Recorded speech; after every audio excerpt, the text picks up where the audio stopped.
Hey everybody, it's Jason with the Board Game Mechanics, and today we're going to take a look at one of my favorite games of all time called Coimbra.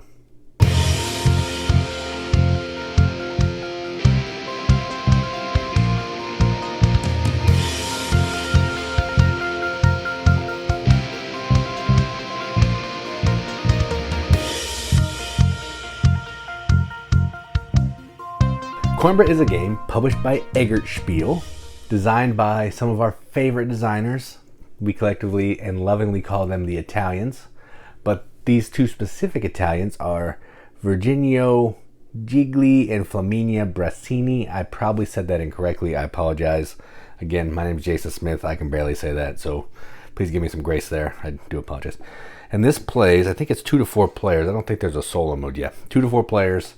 75 to 120 minutes. It's kind of long, but at 2 players, you play a lot like we have, you can get it singing. So effectively what you're doing in this game is, there's some kind of theme. Let's read the theme. I've never actually read the theme. It is the age of discovery and Portugal's largest cities are prospering. Lisbon, Porto, and especially Coimbra with its famous university. As the head of one of Coimbra's long-established houses, you sense that the city's growing wealth is also causing a feeling of insecurity among its citizens. So you employ your legion of security guards to offer protection to the city's most influential council members, merchants, clerics, and scholars, which are the colors in the game. I never say that. I'll say the colors. After all, you want to clinch your favors from some of them and not all be persuaded with money. So that's that. That's the theme that talks a little bit about the game. So basically this is a dice drafting game and placing, but the placement is a little funky. It kind of works like a bidding to be able to purchase these cards, and they'll come into your tableau, maybe give you some kind of engine, some in-game points, or some one-time benefit. And then based on the color of die that you take is going to let you get income from tracks that you moved up on, and you're going to be moving around the city of Coimbra collecting more bonuses. It's a lot of points, a lot of ways to score points, and I dig that. So that's enough talking about it. Let's go down the table. Check it out. Come on, play the game. Alright, so here's a game of Coimbra, almost all the way set up for 2 players. So let's go over setup a little bit. Each player's going to get a player board. 2 of these cubes here, they're going to go on 7 of the money and the military track. 3 of these die bases they'll put there. They'll get a lion figure, which is pretty cool, which is going to represent turn order, and they're going to get an explorer here. And they're going to put it based on turn order in one of the random corners, and a disc on all the tracks at 0. And a disc on 0 on the player space, or the score space, and a whole pile of discs to be used later. Then out on the board, you're going to get 6 voyages, which will have this back. Flip them randomly and put them across the bottom. Those will be things we can invest in to score points later. And in a 2-player game only, you're going to take these little dice tokens and put them on the board accordingly. So in a 2-player game, you're going to have a 3 and a 2 here, a 4 and a 3, and a 5 here. And that'll make sense in a little bit, but we're just going through setup. Also in a 2-player game, there are these goal card tiles here. This is the 4-player. This is the 2-3-player side. You're going to make sure you put it on these sides, randomize them, put them at the top. And then you're going to put 2 level 3 monasteries, 3 or 4 level 2 monasteries, and a whole pile of level 1 monasteries out on the board to be explored later. When we get to those, I'll kind of explain what they do. All right, then you're also going to only play with these dice, so 2 gray, 2 orange, a purple, a green, and a white, which is a wild in a 2-player game. And then you're going to take the level 1 cards, which look like this, and make 2 sets of 2 for the players to draft from. So that's what we'll do first, and then we'll set up the actual card display so you can see what goes on. All right. So the first thing each player is going to do in turn order is take one of these groups of cards. And if you look at these cards, they're going to do a couple things. They're going to move you up on a track accordingly to the color. So this will move you up on green or the book. Their knowledge. This will move you up on blue or the purple or the clergy. This will move you up on gray or the military, green or the book track. Same thing. I'm going to be using the colors, but they have icons so you can see that as well. Then what they're going to do is they may give you a lightning bolt instant ability. So this one would give me 4 military and a coin if I take this. And this one would give me an action that I can do in phase C, which we'll get to ongoing, so kind of building an engine, and a free movement and a free military. All right. So black is first, and I think black is going to take these 2 cards. So they'll take these 2, and that will move them up 2 on military and 2 on the book. Okay. Then they're also going to get 4 military now, so they'll be to 11, and 1 coin now, they'll be at 8. Then these cards are instants, lightning bolts, and they will get taken and put over there because we've used them already. And then that means this player gets this. So they have a C card, so first thing they're going to do is they'll move up 1 on that. And a C card would normally tuck under this board here, under the C section. And I'm going to do that, but you're not going to be able to see it that well. But the C section will tuck under here. There's cards that will tuck under here for the E section. And in-game goal cards will tuck under here. I'm still going to do that. You just won't be able to see them. So if I reference them, I'll pull them out.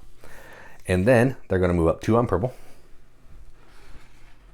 And they're going to get 1 military and 1 free movement on the map. So let's see, where are they? Right here. So let's go ahead and go right there. So that's 1 movement. So I've started my journey through Coimbra. All right. Then this card is an instant. It can go right there. Now, to continue setup, we're going to take 4 cards from level 2 deck. There's 2 rounds of level 2, 2 rounds of level 3, and we're going to put them in these spaces here. I'll try to get them kind of tight so I'm not cutting out of camera view. Of course, they're all upside down. That's awesome. All right, there's that. 2, 3, 4. 1, 2, 3, 4. All right, so now to continue setup for the round, you're going to take these 4 crown markers here. You're going to start at the top and go this way and put these markers on the first instance of that color. So for example, we got orange, green, gray, purple, right? And now we're finally set up and ready to go. So now what happens is the first player, which in this case is black, will take the dice. They'll roll them. Then they're going to set them aside here. Let's just put them here so you can see what's going on. I'll group them by color. All right, and now we're ready to go. So the way this game works is it's going to be played through phases. So the first phase is A, where we roll the dice. Set up the round, roll the die. Phase B is we're each going to draft a die and we're going to put it in our base. So each of us are going to get 3 dice. Now let's talk about what the dice do. The dice do 2 different things, all right? The color and amount of pips signifies how much I'm going to pay for a card of that color in a row. So if I take this die and put it in my base and I put it here, for example, you're going to fire off from high to low.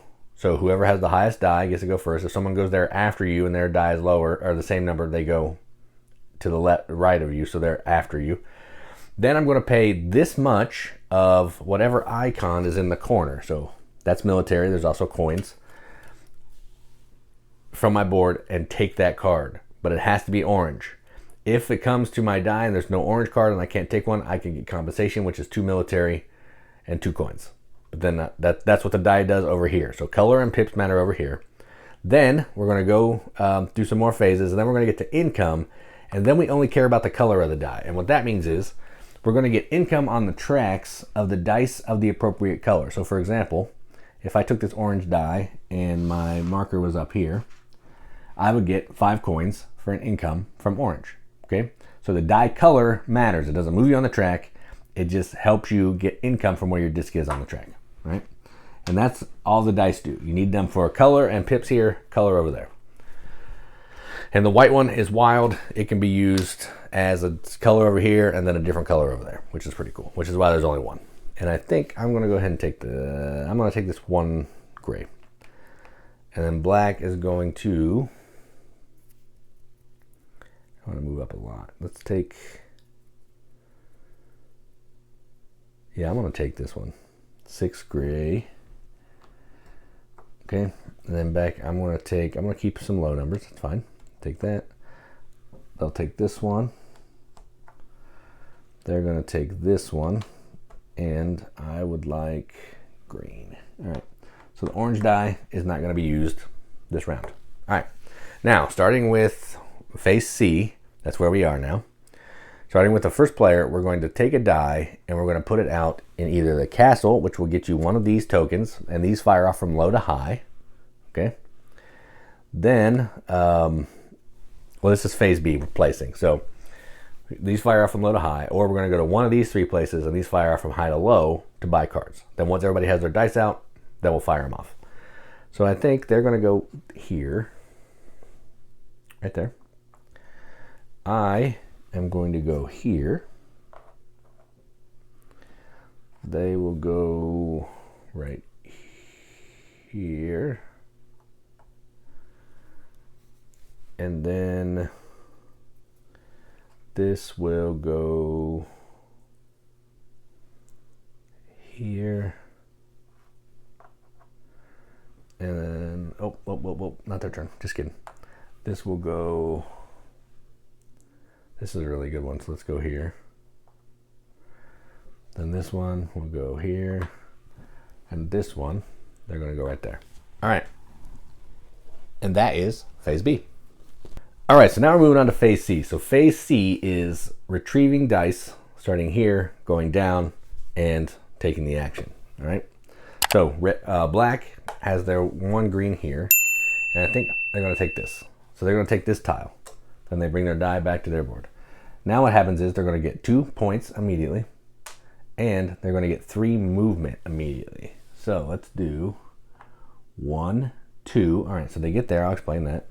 When you land on a monastery, you can put a token down and take the action, if it has an action, or score points of the monastery. So this will move black up 3 on green. 1, 2, 3. Then that's 2 actions, 2 movement. I have 1 movement left. We'll go right there. All right. So that's that tile. And then you're going to keep it because it has crowns, and we'll get to that. All right. And then we'll go to this one. Now, in a 2-player game or in a 3-player game, there's going to be some of these dice tokens. These are going to get rid of some of these cards, which is kind of terrible because you don't know what's going to be left after that, okay? So what happens now is, starting with this one, you're going to take the highest influence card. So in this case, it's this one, which is terrible for me. And it gets discarded. Influence is the movement. And then that goes away. Then the 2 will take the next highest influence. If there's a tie, you take the leftmost, which is terrible because that's also gray.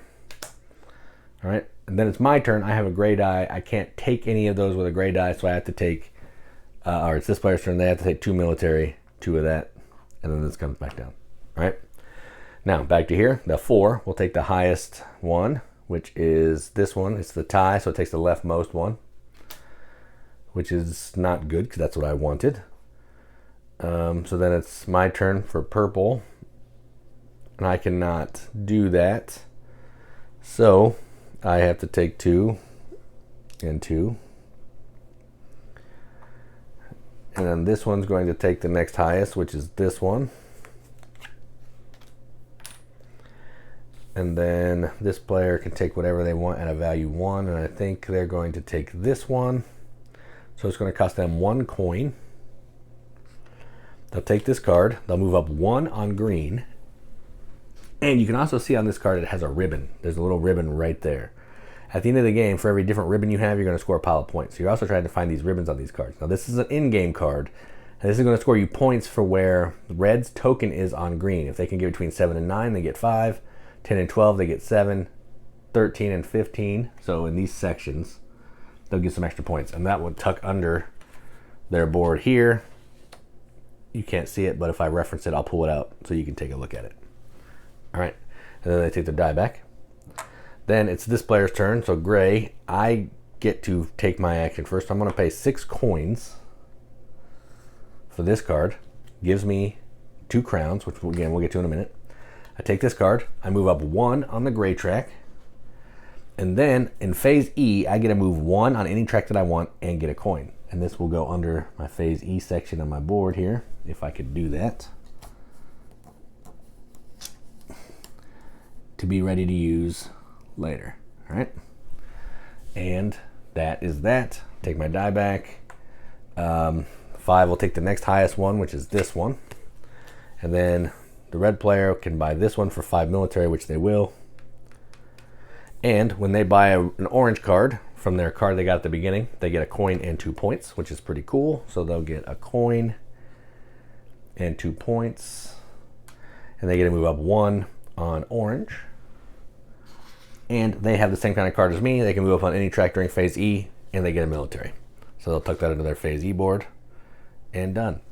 They take their die back. All right, so that's phase A, B, and C. Now let's clear these cards off because we're done there. Now we're going to move to phase D, which is where the crowns come in. All right, so this player has no crowns. They have 1 crown on the board here. I have 2, 3 crowns. So I have the highest amount of crowns. So I stay first player, and they'll stay second. You keep these to the end of the round because some things will give you points for these. All right, so that's phase D. All it does is adjust turn order for the next half of the round. Now, going to phase E, we get to do income from all of our die. So starting with black. So black has this E card that they got earlier. Let me pull that out. Which will let them move on 1 track and get a coin. So they take a coin, and they can move up on any track of their choice. And I think I'm going to go up on purple.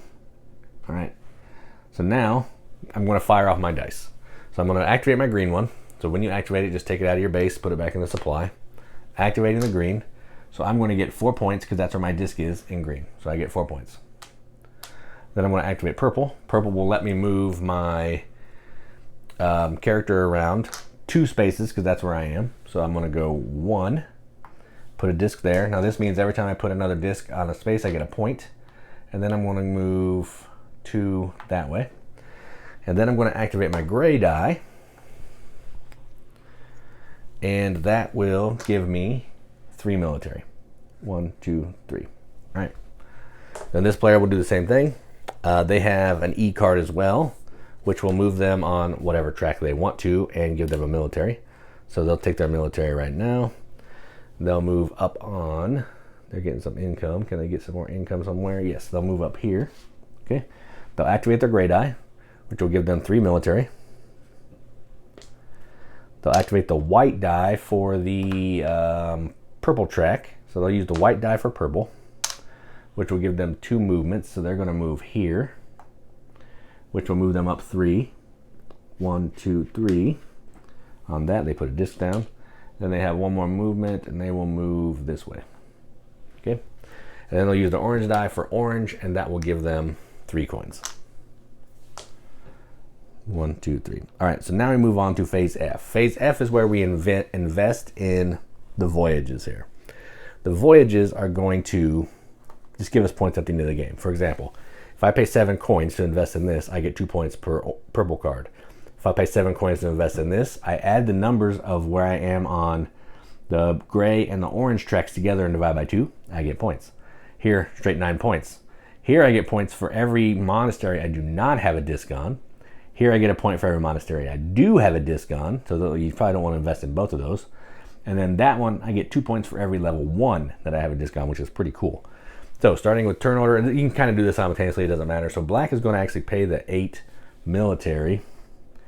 I have 2 on level 1, so that's pretty good. I think I'm going to go and claim this one. And then red has 2 green cards. Of course, there's no green card thing. But let's do, I think they're going to invest the 6 military. So they'll have 3 military, and they're going to go to this one. You can do one of those. There are some ways you can break those rules with these tiles, but in a general rule, you can only do one. Now, into the round, we are done. So now what we do is we set up for the next round. We take 4 more cards to each of these spaces, put all these tiles back.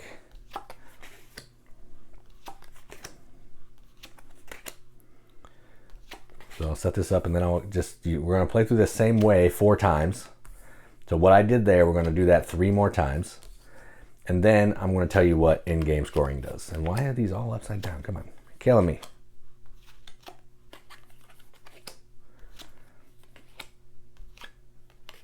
All right, then we'll put these tokens on. That, orange, purple. All right, so now we're all at that. We're ready to go. So do that 3 more times, and then the game is over. Then we're going to score. So you can look on your board here. We're going to score the expeditions. So anything that you invested in down here will give you the points according to how it scores. Then you're going to look at the tiles here on all these tracks. Let's take a look at these a little bit because they're kind of funky. Whoever gets to the highest up gets the points at the top. In a 2-player game, in order to get these points here, the 4 points, you have to be within 3 of the leader. So right now, if you look at these tracks, everybody, this one would work because say this is where they ended. This player's within 3, they would get first and second place points.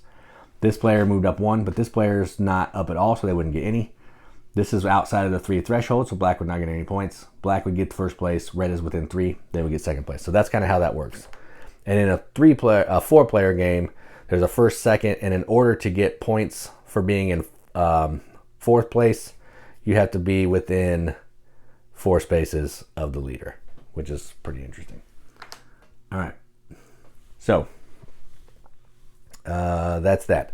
Next thing we're going to score is we will score any in-game cards. So, for example, this player has one of these in-game cards that has exclamation point. They're going to look at their track. So say they made it up to here. They would look to see where they are. They're within 10, 11, 12.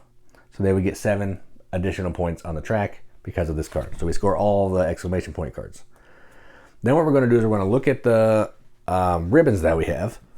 So same thing here. This player has a ribbon. If they had more than 1 ribbon, let's see if they have more than 1. Nope. They have 1 ribbon. So 1 ribbon, according to this chart, is worth 1 point. If you have 5 different colors, you get 12. There are some that are like rainbow color. You can see it here. They can count as any ribbon. They're wild. So, you know, if they had these 2, they'd have 2 ribbons, 2 points. So that's kind of that.